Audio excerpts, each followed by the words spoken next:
Boro podcast with me, Simon. I'm today joined, not by Alan because he's not in anymore.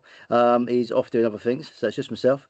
But I do have Tom Lapslie with us, who is one of the Farnborough's new signings coming in the summer. Good evening, Tom. How are you? Yeah, good evening. Good, thank you. Pleasure to be on here. Look forward to it. Thanks for accepting me. Invite everyone else ignored me, so you were fifth on the list. So appreciate it. Good stuff. Nice to meet you. Obviously first friendly's on Saturday, isn't it? So I'll just start off with pre-season. How's it been going so far? First week and that. Yeah, it's been tough as it always is, but not too crazy. I think management had a bit of sense on Saturday because it was a roasting not on our first day, so I think we've done a little bit less than was expected, which was pretty sensible, really. But it's Monday and Wednesday's picked up again a little bit, and now we're just chomping at the bit to get going Saturday, really. So see where we're all at, see where our fitness levels are at, and it's the old cliches of trying to just avoid injuries, stay fit, and it's all about the minutes, but obviously you're going to want to win every game of football you're involved in, doesn't matter who you're playing and what it's for. Yeah, dead right. Yeah, I think it's there's only so much sort of running and banter you can put up with before you actually want to start the 90 minutes on a game day. Well, for you guys, it'd probably be more like 45, won't it, to start with, and then you'll build yourself up from there, won't you? Yeah, I think that's probably the plan, sort of 45s and 60s, and just build up as we go throughout pre-season. And to be fair, I think you get most of your fitness from the games anyway. So all the trainings is good, but nothing can replicate a match day. And we know it's going to be a difficult game on Saturday, it's going to be a competitive game. And we're just all looking forward to it, get going in a Farnborough shirt. Yeah, Cobham have had a good season last year, didn't they? Got promoted, won their league, I think. So they'll be looking to put one over us again. I don't know if you know, they beat us last season as well in our first pre-season friendly as well. I'm sure Spencer's mentioned it. Right, no, he didn't mention that they won last year, but he did say that I think they said that they were the first team to get promoted out of England last year. So obviously they romped their league, so they're obviously going to be a decent side. And no matter what level it's at, like I said, everyone's going to want to win. So like you say, they definitely want to do it again if they've done it last year. Yeah, it was a bit of a car crash last year. The first friendly, Spencer wasn't too pleased, but it was usual cliches. You know what I mean? The managers can out. It's all about the minutes. Blah blah blah. You've said that already once, so you're on cue already. Happy days. Yeah, I'm sure he said that to us as well. It's all about the minutes, but I bet if we're 1-0 down early doors, I don't think he'll be saying that then. I think we'll be getting a few rockets. So yeah, like you say, it is about the minutes and avoiding injuries and building your fitness up ready to get going in 9th of August. But yeah, like I said, at the same time, we wouldn't be in this game if we didn't want to win a game of football, no matter what it was. So like you said, Spencer said it's about the minutes, but I can assure you, if we're not winning, I don't think he'd be too pleased. Yeah, exactly. I agree with you. Nobody likes losing, even friend. No such thing as a friendly here, is there? Really, let's be honest. No. So might start off the first 5 minutes, maybe a bit nice, but once the first tackle goes in, that's it. It's all bets are off. Right, are you one of these? Are you one of these people who comes back from summer holidays 5 stone overweight, or you get yourself ticking over? No, to keep yourself ticking over. Really, I actually haven't been abroad this year, so I've been pretty busy in the UK. So I haven't been abroad, and we got weighed the other day, and ironically, I've lost weight. So I've actually kept myself in half decent nick, surprisingly. So I think nowadays it's just the modern way it is. I suppose I'm a little bit older now than maybe when I was younger. A lot of the older players maybe would have come back a bit overweight and a bit, pre-seasons to get fit. But I think now everyone comes back in half decent shape, and it's gone are the days if you just run for the first week or two. It's everyone's in half decent shape already, so you're playing football straight away, and no one's really a million miles away.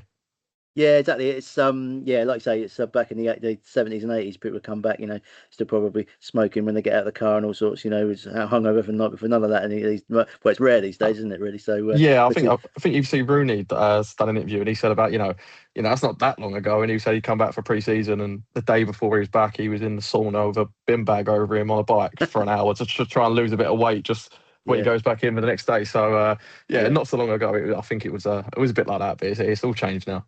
It's certainly, it's definitely a football across all of the leagues, even in the non-league setup, even down to sort of step 6 and 7. There's a lot more sort of professionalism going on there, isn't there? And also, you don't want to be coming in like flagging and miles behind everybody else, do you? Really, it makes it really tough, doesn't it, as well, for the first couple of weeks if you're really struggling.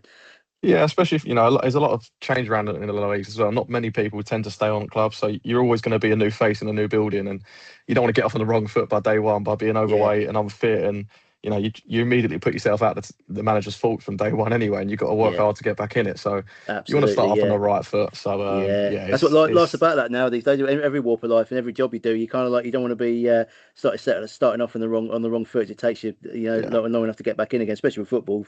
And contracts are only non-league. They're some 6 months a year, and so have got to hit the ground running. Haven't you? It's all about thinking ahead and making sure you're in the manager's good book straight away. Really, otherwise. Well, yes, you get one chance to make a first impression. I think that's one of my managers told me that before. So it's something that sticks, I suppose, because that's your first riding thought about a person. Yeah, spot on. Yeah, exactly. We'll talk a bit about you, because we like to delve into the off the field bits and pieces on this podcast a little bit, rather than just talking about the 90 minutes on a Saturday. You obviously you've had quite you have a good career. You're only what, 30 now, aren't you? So you still got plenty of time left as well, which is good. I hope so. Normally with Farnborough, we're normally signing players who are well over the hill, or they haven't kicked a ball for since they come straight out of a youth academy straight into first team football. So to have you on board is a real coup for the club, I think. And with a story career. You started off at Colchester, and you've played for Torquay as well, who are in our league this year as well. What was it like with where did you start? You started with Colchester, or you? At Colchester, yeah. So I'd play Sunday League really up until I was about 15, and then at 15, Colchester approached me to sign sort of for the under-16s and come through the scholarship program that Colchester had. Quite a good academy team, to be fair. A few, all ones had really good careers, to be fair. And stayed there. I was there 10 years, really. Loved it. Grateful for the opportunity that I got there. I played quite a lot of games, and for most of the time, I was pretty much, if I was fit, I played. Had quite a few good runs in the team, and then left there and ended up down at Torquay. That's your area, Colchester, yeah, Essex way, yeah. Yeah, I'm in Essex. Yeah, from Essex. Yeah. So it's like localish team. So they was just ideal, really, isn't it? Yeah. So obviously they scout around the area, I suppose, for the local lads, and that was just, I was lucky that one day someone was watching a game when I was playing for my local Sunday League team, and that was it, really. Yeah, it's how it works out, isn't it? Sometimes, we get some players are just unlucky. That's why they call them like the late developers, because they're generally like the ones who don't get picked up, do they, for whatever reason or another? And suddenly they're 25, 26, and suddenly someone sees them. So bloody hell, this guy's quite good. And then all of a sudden they're in the thrust of the higher leagues, high leagues of the non-league area, or they're in the Premier League sometimes, aren't they? You know what I mean? Yeah. I think probably one that always springs to mind about that. It's like John Scales. He was one who was like that 1 years ago. He was there was a late developer. Didn't really appear on anybody's radar till he was like 27, 28, and ended up playing for England, didn't he? So it's well, look at Semenyo, was playing for Bath, and now he's at the World Cup, and so even some of the England boys have all played not necessarily non-league, well, a couple non-league, but the lower league and VFL and things like that. So everyone probably won, isn't he? Exactly, yeah. So Ollie Watkins as well. So he was Brentford, wasn't he? John Stones, I think, of Barnsley as well. So these are world-class footballers, and even they don't crack it at a young age. So sometimes it can take a little while, but thankfully I managed to get through that system and have a half decent career in the football league when I was younger. Yeah, I think half decent. I think you're doing yourself down there, but you had a really good career. Obviously you went from Colchester. Scored a penalty against Spurs in the Carabao Cup. Is that right? Yeah. Not Spurs at the Carabao Cup. Played with Ryan Jackson as well in that same team. So that was we had a good team that side. We finished in the playoffs in League Two that year. Lost to Exeter. It was COVID year as well, so we ended up playing the League Two playoffs with no fans, which was a bit weird and strange one. We ended up getting to the quarterfinal of the League Cup, playing away at Man United. So that was probably one of my highlighted years of football, which was weird because it ended up with, like I said, we're playing with no fans right at the end of it. So that was a bit of a weird one, but that was definitely a career highlight. That takes the shine off it a little bit, doesn't it? Having no fans around. But I think every player I've ever spoke to has ever all said that COVID was weird. It was strange. It was took the shine off things and wasn't the same. That sort of thing. You know what I mean? It was if anything was to prove that fans are football, it was that. Absolutely. I said League Two playoff final. Really, I know we had the cup runs and that, but no one's expecting us to beat these Premier League teams, and they're one-off occasions. They're not. You just try and enjoy them. Whereas the League Two playoff final, playoff semi-finals, they should have been biggest games of my career, or they were the biggest games of my career to that point, and it felt like a training game. It didn't feel like a proper game of football. It's just, yeah, it was there were nothing games really, which is really bizarre and yeah, disappointing I suppose, because they should have been sellouts for home and away, and fans should have been there to support their teams and cheer them on, and it just wasn't that. And as much as you try and replicate it with other things, flags and whatever noise in the stadiums, it didn't feel the same. So yeah, if like I said, if there's anything to prove that football fans are the heartbeat of football clubs and what this game is, the COVID was that, and hopefully I think we've all seen that since. Yeah, absolutely. Yeah, I remember watching the live games that they had down there on telly. I think they put a few live games on terrestrial TV, didn't they, to try and take people's boredom away, didn't they? And I remember actually hearing the players talking and the managers shouting, and there was always all the time the commentators would say, "Oh, apologise for any language you might be," because you could actually hear it for a change, which is quite bizarre. Yeah, very odd. I suppose it's interesting to hear what they've got to say, but at the same time, you'd rather be in the stadium, in the ground, supporting your team, and so. Absolutely, yeah, absolutely. How did you? So you went from Colchester. How did you end up at Torquay? So one of the lads I played at Colchester with, Harry Pell, he spoke very highly of Gary Johnson and Aaron Downs, who were the manager and assistant manager at Torquay at the time. And he basically, he basically was my agent for that deal, and just sort of said, he told Gary Johnson, sign him, you'll love him. And to be fair, I went down there and I absolutely loved it. I really enjoyed my time down there. It's fantastic football club, fantastic people down there, and it was really enjoyable time down there. Unfortunately, it ended with a major injury, which I suppose we're going to get onto at some point. But it was they just coming back through that, and it was obviously it's a long move from Essex to Devon, but it was one I'm glad I've done, and nothing but fond memories of that place.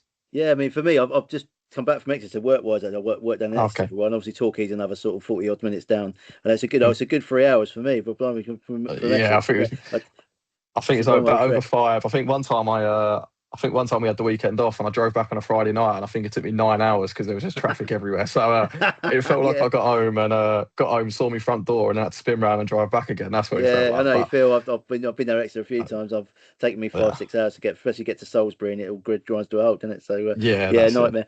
Oh dear. Yeah. So you obviously spoke briefly there about your injury. What was your injury, and how did it occur, and how long did it take you to get back? Yeah, so last game of the season, against Havant and Waterlooville, dead rubber, both had nothing to play for. Just went shoulder to shoulder with someone. I've done it a million times, and hopefully we'll do it a million times again. And ACL just snapped. Heard it, felt it. A lot of pain straight away, as you can imagine. I thought I'd got away with it. I think I was down for a couple of minutes, and then the pain sort of eased. So I thought, maybe I'm all right. And then went to run back on the pitch, and then just tried to turn, and it gave way again. So obviously I knew I'd done something quite bad. So you're a bit unlucky there, because about 50% of people who do ACLs, they don't feel the initial pain or anything. They just don't think there's something. They feel something weird in their knee, but can't put their finger on it. Literally. Right. But you obviously had you were the acute. It was just searing pain instantly. For about 2-3 minutes, it was agony, and then, like I said, it eased off, and I thought, oh, maybe I'm all right. And then, to be fair, the next day I woke up and I was in agony. So that was when I knew I was in a bit of trouble. Obviously, and unfortunately at the time, the way the club was as well, it was in administration. So obviously then the financial side of things, in terms of sort of scans and potential surgery, was all a bit up in the air. So it was all a bit of a whirlwind situation at the time. But it was. Thankfully, it all got sorted, and I can't thank the owners at Torquay enough. The new owners come in and they helped fund my surgery, so that was they didn't have to because I wasn't their player, but it was a nice touch. And it took me all of that year. ACL was generally 9 months, didn't they, roughly. So I just said, especially the way non-league is, I was without a club. I thought, without the physio, I wrote off that season. Then the following season, I just got the surgery, and I just thought, I'm not going to rush it, because there's a chance you can redo it when you rush it. So I just thought, okay, take it the year, take the 12 months to fully get myself right, and then come back last summer with a fully healed ACL, and I was raring to go, really. Yeah, great. So that's good to hear. Yeah, because like you say, you can't rush things sometimes. I mean, I know there's some players who have come back from ACL sort of 6 7 months in, and they've been okay. But it's a real Yeah. you can't mess around with it. No, no. I think that the surgeon, he tells me all the stats and things like that, and it was like, oh, if you wait 9 months, it's 12%. If you wait 12 months, it goes down to like 8% reoccurrence. If you do it after 7 months, it goes up to 20% reoccurrence rate. So, you're just like, do you know what? Let's just take all these out of it, just give myself the best possible chance. And if I'd have been rushing it, I'd have been rushing it to play 4, 5, 6 games at the end of the season, which, I'm then forcing that just to play a few games. And then, you get another 6, 8 weeks off before following pre-season. So I just thought, let's just not rush this and just get the knee nice and solid, ready for the following season. Yeah, it's a sensible thing to do, isn't it? I mean, you probably I don't want to be don't want to say the wrong thing, upset you, but you're probably showing your age a little bit there by just being a bit more mature about it. You know, what I mean, 'cause they're young, No, you it's know a, what I yeah, no, mean? of course, yeah. You're probably right. You're probably right.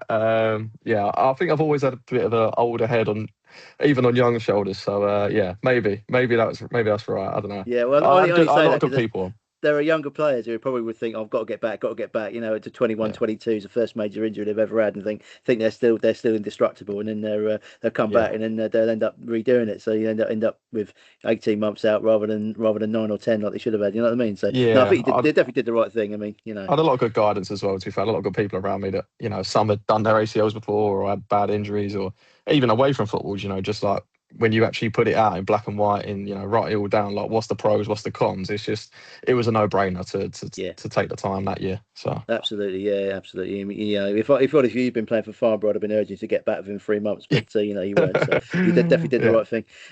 Yeah, exactly. And obviously, from there, you've obviously had the year, missed the season there, which is a shame. And then you end up, and then you're back sort of in your home area at Chelmsford, yeah. yeah, yeah. So I spent last season at Chelmsford. To be brutally honest, it probably didn't go as planned as I would have liked. Like No, I touch think wood, yeah, you aren't the only one there, really. I think when everyone saw sort of obviously yeah, you're yeah. you're a well-known player in the non-league scene and the league football scene, to be fair. But I think when everyone saw sort of Lyle Taylor's name pop up in Starlight, everyone was thinking, "Here we go." Probably Tom Lapslie wasn't quite the name they were sort of on the edge of their on the tip of Yeah. their tongue anymore. It was Lyle Taylor, wasn't it?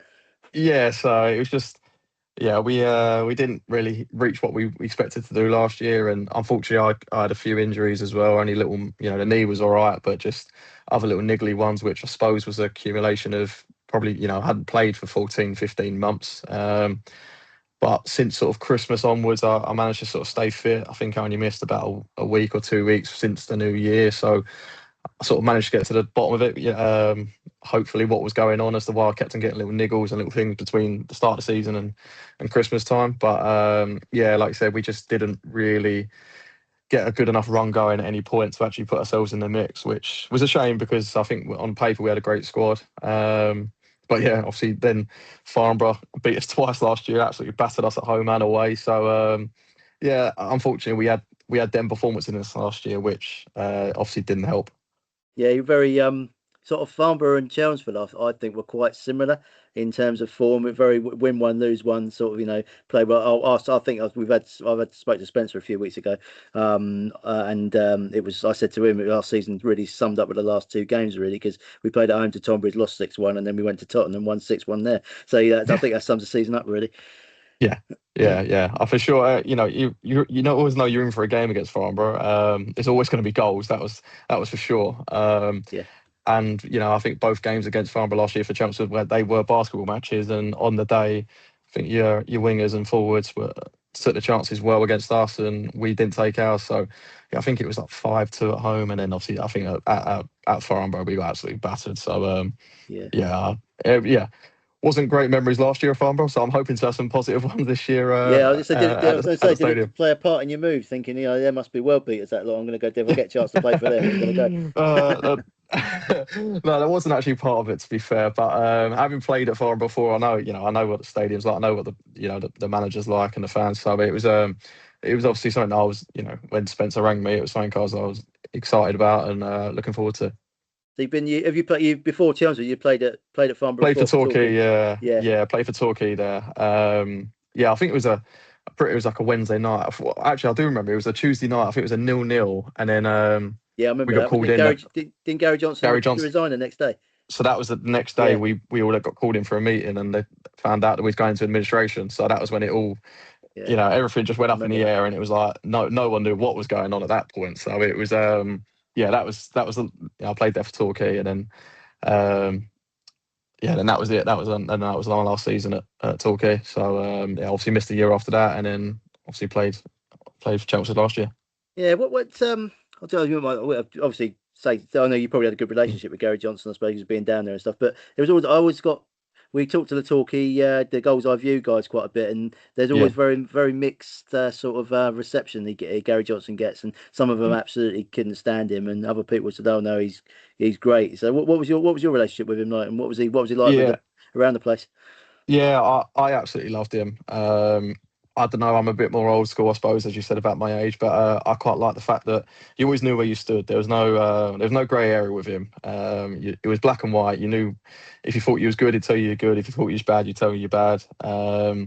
Rightly or wrongly, sometimes he'd say something to me and hammer me for something, but I think I'd be in the right, but I just know that you can't win that conversation. He's your gaffer, so you have to just accept it sometimes. So yeah, I got on really well with him. I loved playing for him. Obviously, at the end with the fans, I don't think it ended well, but that is football, and ultimately the fans pay their money. So I'm also someone that when the fans have paid their money, they're entitled to say what they want, and they're entitled to their own opinions. And yeah, it just like you said, I think there was a bit of a mixed review of him in the end, I suppose, with the fans. But I think if you'd have asked probably 2 or 3 years prior, I think they would have absolutely loved him because he'd won the South, and obviously was a penalty kick away from the getting promoted out of the National League with them. So you look at that, and he'd done a hell of a job for him. But then, like you said, it didn't end the best, I suppose. Yeah, I think you're right, isn't it? I think it's most things are about timing, aren't they? And at the time when it was all going on, the result he wasn't getting the results, was he? And they were struggling a bit for form. And I remember that game where it was I think I was 40 goals. I was away working, but I looked at it and thought, God, this has got 0-0 written all over it this game because we were a bit in and out as well, and you guys were struggling. And I thought, if any time we're going to beat Torquay, it's probably today. But probably 0-0 is where it's going to go. And then obviously it all kicked off, didn't it, with the administration? Then he left, and nightmare. He's down at Taunton now, isn't he? He is, yeah, yeah. He's down at Taunton. Yeah, I think they stayed up in the end. So they yeah, they've did. Yeah, he done did all right. in He's the done a end. good Yeah, job. I think he took him over in the relegation zone. He got him out of it. So Yeah. So maybe his life in the old dog yet. yeah, like I say, I got on really with him. And then the assistant manager Downsy, he took over at Hereford, who were absolutely dead and buried, and Mm, managed to keep them up last year. So he's done a brilliant job down there. And Harry mm. Pell, who funny enough got me to Torquay, he's the one who's now got in his assistant at Hereford. So yeah, they've done a brilliant job Yeah. last year to keep them up in the National League North. Yeah, I mean, non-league's a bit like that, isn't it? It's kind of like lots of people and you kind of pick up contacts, don't you? And then especially if you're a free agent or you're out of contract, it's quite helpful if you've been around a few clubs and your name gets mentioned, and you end up playing for places where you never thought you'd end up, would you? Sometimes. Well, exactly, yeah. So it's like you said, I suppose my age of things is it's not many teams I'll play against now that I don't know someone or haven't played with someone on the opposition team. So Yeah, it's a blessing and a curse sometimes because yeah, yeah, sometimes you've got to go out your mate in the middle of the park, but it is what it is. yeah, But like you say, it's nice that you can have these contacts and things like that. And obviously, I've known Spencer for a few years, and obviously Ricky Holmes has I think spoke quite highly of me to Spencer as well. So on a day yeah. to day I was basis. going to So mention that. Yeah, 'cause Ricky was quite well. I say I'll use the word instrumental in getting you to sign for us. But so I think you did put in a good word, I think, and he did help out. And also, I'd like to add before you answer that point, you are only 30. I've done you a right disservice by mentioning your name and your age, and you've mentioned it twice now already. Whoever's listening, he is only 30. He's not 40. All right, he's not there yet. yeah, All right, and yeah, he can still run, so it's all good. yeah, Yeah. So anyway, yeah, going back to Ricky, yeah, he was obviously at Chelmsford with you last year, and he was obviously he's a bit of a legend at Farnborough, and we were all sad when he left, but we knew he was going to go back to Chelmsford because he's an Essex boy like you. So yeah, I assume he only had good things to say. yeah, yeah. He literally, obviously, I had a conversation. We spoke about it a lot last year. Obviously, as you do, I spent a lot of time with Rick. I got on really well with him. We go gym together after training and stuff. So we did spend quite a bit of time together. So obviously, conversation comes up about your past careers and who you play for, blah blah. So obviously, Farnborough got brought up, and he had nothing but good things to say then. And then when Spencer gave me a call earlier in the summer, spoke to Rick about it in length. And to be fair to Spencer, he also said to me, he said, speak to Rick. He's the best person. He's the best person to speak to. Give you an honest opinion. And yeah, Rick, he had nothing but good things to say about anyone involved, the football club, the fans, the setup, obviously the manager. So yeah, after I spoke to him, I trusted him. So obviously, I make my own opinion as well, and I already had a good opinion. But if I said, "Oh, I really like the sound of that," and he goes, "Oh, mate, avoid it at all costs," then obviously it's a different conversation. But you got like I said, to take that advice on board, really, haven't you? he had nothing but good things to say. So it seemed like a bit of a no-brainer, to be honest. It was a couple of phone calls with Spencer, and he was all done and dusted, really.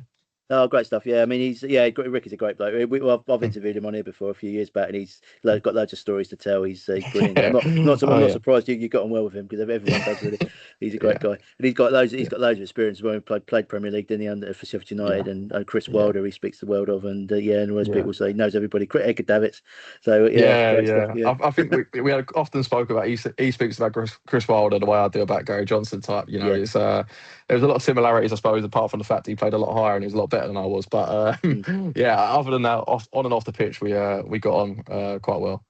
Yeah, he's a great guy, Ricky. Yeah, he's just sad. Yeah, like I said, sad to see him go. But yeah, he's so do you know what he's doing at Chelmsford now? Is he on the coaching team still? Still player coach. He took over, didn't he, when the manager left, didn't he?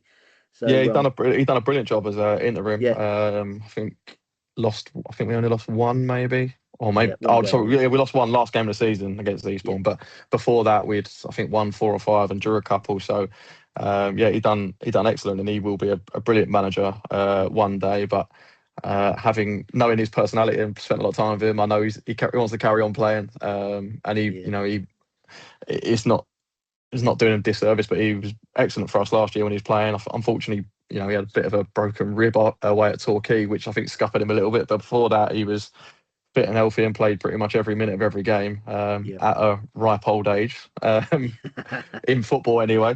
But so I think he still wants to carry on playing for now. And he's got loads to give, though, Ricky, hasn't he? Loads to give. Even if he's not playing, he's brilliant off the field as well, isn't he? And obviously he was coaching for us as well, and he's great. So yeah. He done brilliant sessions, even as when he was player coach, and then when he took over, took on a bit more of the coaching side of things and stepped away from the playing side of things, and he was excellent at it. I think he just wants maybe another year, maybe a little bit more playing whilst he can still offer that. But like I said, he'll step into that coaching and a management role, I'm sure, at some point, and he'll be very successful.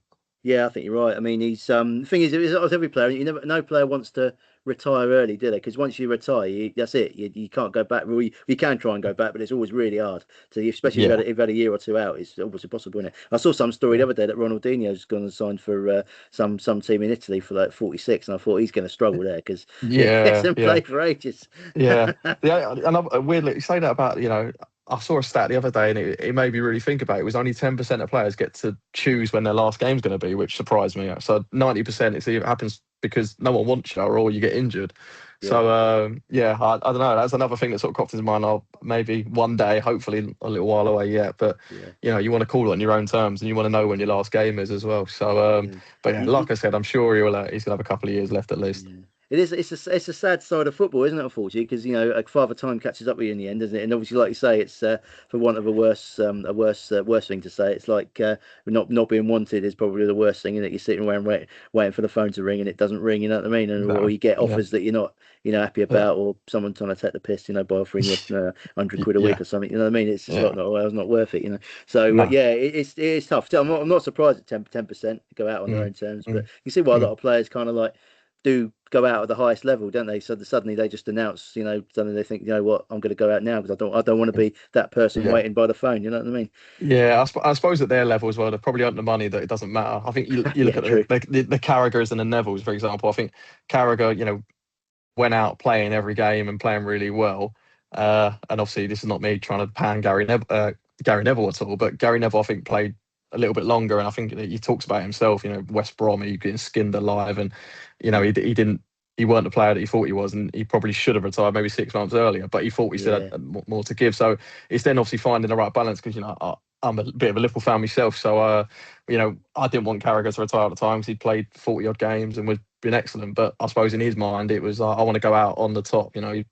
700 odd games for Liverpool, and everyone's got a lasting memory of him being brilliant. And not having too many bad games in his career, or not going out playing a string of bad games. So yeah, I think it's the thing, isn't it? You kind of like mm, end up almost ruining your legend, don't you, by doing that? You think, oh, mm, well, he mm, was fantastic at United, but then I remember Neville at West Brom, and he was absolute shit. So you know what I yeah, mean? If yeah. that's what people remember, you know what I mean? You don't want to be Mm. remembered like that, do you? No, you don't remember his other five. Yeah, well, you do remember, but that's a fault that you have now, and not the 500, 600 Premier League games, and have countless Premier League medals Yeah, and countless England caps, and yeah. So yeah, From I from suppose it's another nice to call it another when you want. angle, yeah, from another angle, I kind of remember it like Brian Clough when he was manager at Forest, and obviously his last game was when they got relegated from the Premier League. Mm, You know what I mean? I mm, always, because I wasn't as I mean, I'm 45 in a few weeks, but my memories of Clough were when he was older and he sort of maybe passed the yeah, game, had passed him by a little bit, not when he was yeah, younger at Derby and all those, but the first time around at Forest, so mm, that's the thing. And people say, oh, he shouldn't have took the job, he should have gone out when he was doing well, but Ferguson did that, didn't he? Went out when he was on yeah, top, and exactly. Mm, so mm, yeah, you do wonder, but I don't really think there's any kind of tried and trusted method to it, or no, rhyme and no, reason. It just happens, doesn't it? Suddenly you exactly. you think to yourself, you have a training session and you think to yourself, do you know what? I'm not as player I was. I want to go. Yeah, You know what I I'm mean? done. Yeah, Yeah, I'm yeah, done. Yeah, and then you're yeah, thinking yeah. about you think end of the Mm. season, then then you think, God, I've got to go for another pre-season again. I just can't handle it. You know what I mean? That's what does a lot Yeah. of players. To be fair, probably sounds about right. Actually, yeah, it's Yeah, the thought of pre-season the following summer's probably the one that puts you off it the most. So yeah, yeah, exactly, I think that could be exactly. it. Yeah. Anyway, go. Before we talk about Farnborough, you said you're a Liverpool fan. I mean, that's typical Essex boy, isn't it? Supporting Yeah, Liverpool, yeah, you can imagine. Yeah, not good tell from my accent. that. Yeah, that came about because Michael Owen was my favourite player as a kid. Yeah. So one of my first sort of memories of football would have been the 2001 FA Cup final, Michael Owen against Arsenal. So obviously he wins the Ballon d'Or that year. So he was just my favourite player as a kid. Obviously my old man's West Ham. I've got family at West Ham, and my first game was at Upton Park and all things like that. But I don't know, he was my favourite player as a kid, and that I'll just sort of become a Liverpool fan that way. And then Mhm. when he left for Madrid, I couldn't exactly be a Madrid fan, so it's just sort of stuck with it. So yeah, I've been Yeah. a Liverpool fan since. So you can't really say glory for the Jurgen Klopp. Since then I've had all the trials and tribulations, I suppose, of the Roy Hodgsons and Brendan Rodgers as well at the same time. So Roy, yeah, Roy Evans, Gerard Houllier, yeah, all of them, yeah, yeah, yeah. Julio, yeah, Been a yeah. few of them, So yeah.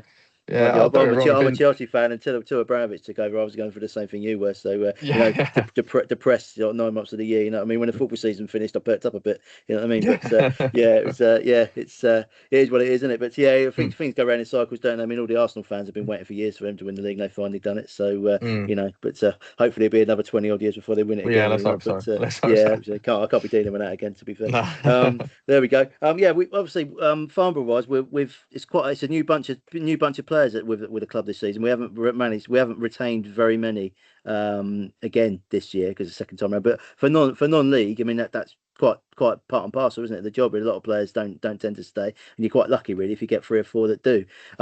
Is there any of your teammates you've worked with before, or is there anyone in particular you're looking forward to working with? So obviously Brian Jackson I played with at Colchester. There is someone else at there that I'm not sure is officially signed yet, so I won't say his name, but I played with him at Colchester as well. Great stuff. So yeah, so hopefully I think it is done. I'm not sure. I don't really know what's going on with that, but I think he's signed, but it's just not been announced yet, so I won't say it. Okay, okay. So yeah, there's a couple that I played with. Max Amers played with my brother at Gillingham together, so obviously and I've played against him as well. Yeah, what's There's what's quite a Max few. like? Because a lot of people who probably don't know his name, but then you send there think about it. Actually, I do know him. You know what I mean? I was a bit like that when I heard Mm. he was signing. What's he like? Is he proper Gilliam sort of hard man defender, or is he a bit more sort of cultured? Proper centre half. Obviously, can control the football as well. Like he's not an idiot. But yeah, no, he's a proper centre half. Yeah, he's good a leader on the pitch, leader off the Yeah. pitch. So You have got to yeah, I'm say looking that to him forward so to it. in case he comes right through you at training next Yeah, time. You know what I mean? yeah, yeah. He's Obviously, a he's going to little watch bit this episode, so he'll be able to right. be He's a careful. little bit bigger than me as well. So I fancy I fancy myself. But yeah, betting man would probably put the money on him. So Yeah, yeah, no, exactly. I would as well. he's To be fair. yeah. Yeah. No, listen, everyone seems good. It's only been a week, but everyone seems to be good lads. And yeah, we had a game last night, a little in-house sort of half-hour game, and it was a decent standard. So yeah, got me a bit excited to be fair with what we've got, and I'm hoping for a promising and good season.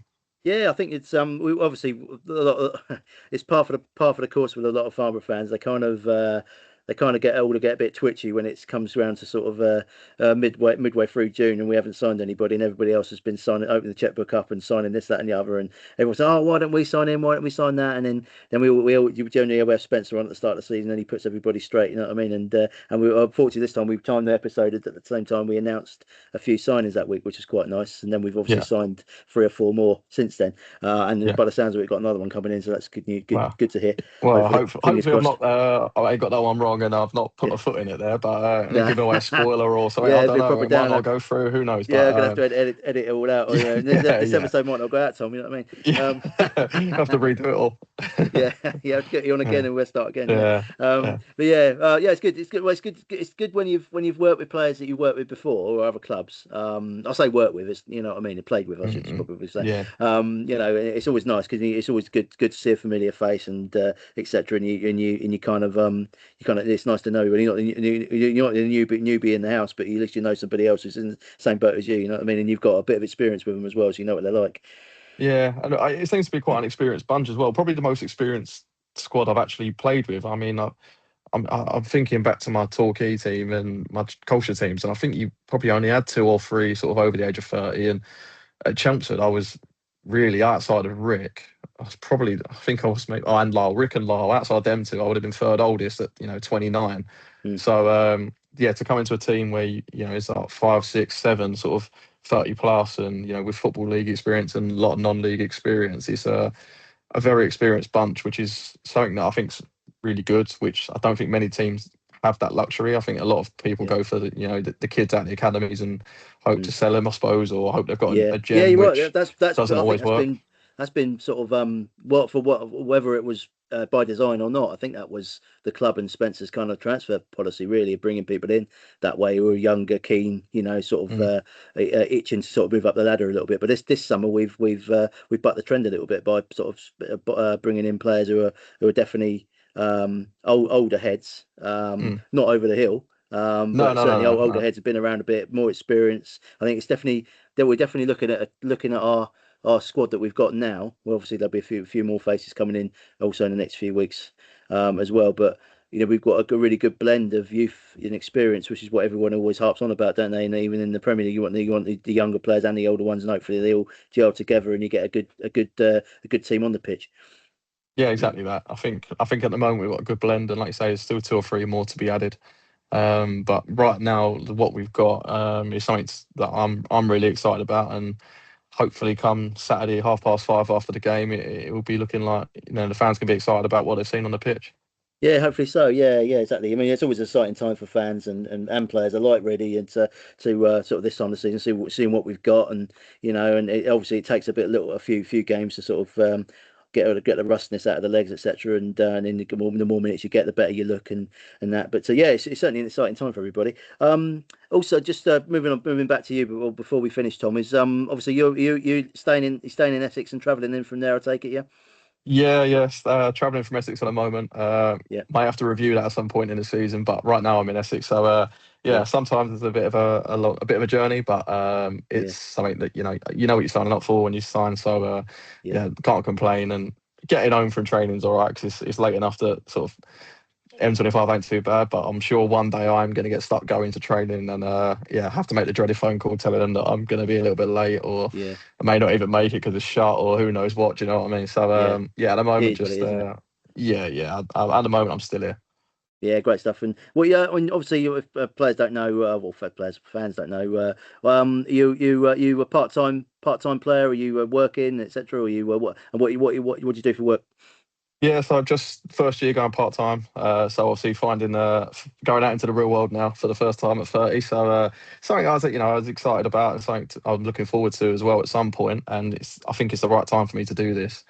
So yeah, at the moment I'm doing a bit of labouring from old man's electrician, so which has been fun. I've enjoyed that. So that's something I'm looking at. Whilst I was at Does he take you Torquay, down the pub every day after work? Does he get you a few no, pints? unfortunately not. Unfortunately not. Um, no, so I'm waiting for that one. I'm hoping for like a Christmas one or something. But Yeah, yeah, yeah. Yeah, but whilst I was at Torquay, I done an online degree in business and economics. So that's also something that I'm pursuing as well. Maybe getting a job down that route. So yeah, it's all pretty new to me, I suppose. But not shy of a bit of hard work. And like I said, I'm enjoying working my own man at the moment.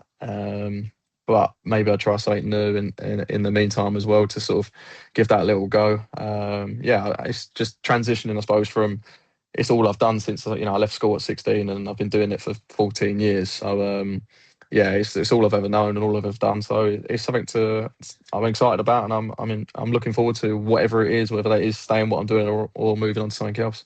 Well, it sounds like you've sort of the right word here, probably embraced it as best you Yeah, can. I think because I think a lot of players would probably maybe struggle a little bit. Bear in mind they've probably been full-time players and never ever had to go out and do a job or go down Tesco's and get themselves on the checkouts or whatever. But yeah, postman or milkman, whatever it is, and yeah, it's I can imagine it's quite difficult for some players to kind of adapt, especially when you've got the travelling considering as well and all of that. But usually they obviously you land on your feet there with your dad, and I'm sure he'll help you out if needs be. yeah, So which is good. It's always yeah. it's always handy when your dad's got his own business, isn't it? That's the right result. Yeah, yeah, it helps. It definitely helps. So, yeah, he's done it. Been doing it a while, so he knows what he's doing as well. So, and I've done it. I've been before and done a bit of work experience when I was younger as well. So, yeah, I don't know what I'm doing, but I'm quite keen to learn. Know what I'm quite quick to pick things up. So, he says I've done all right. So, my brother even come. My brother plays for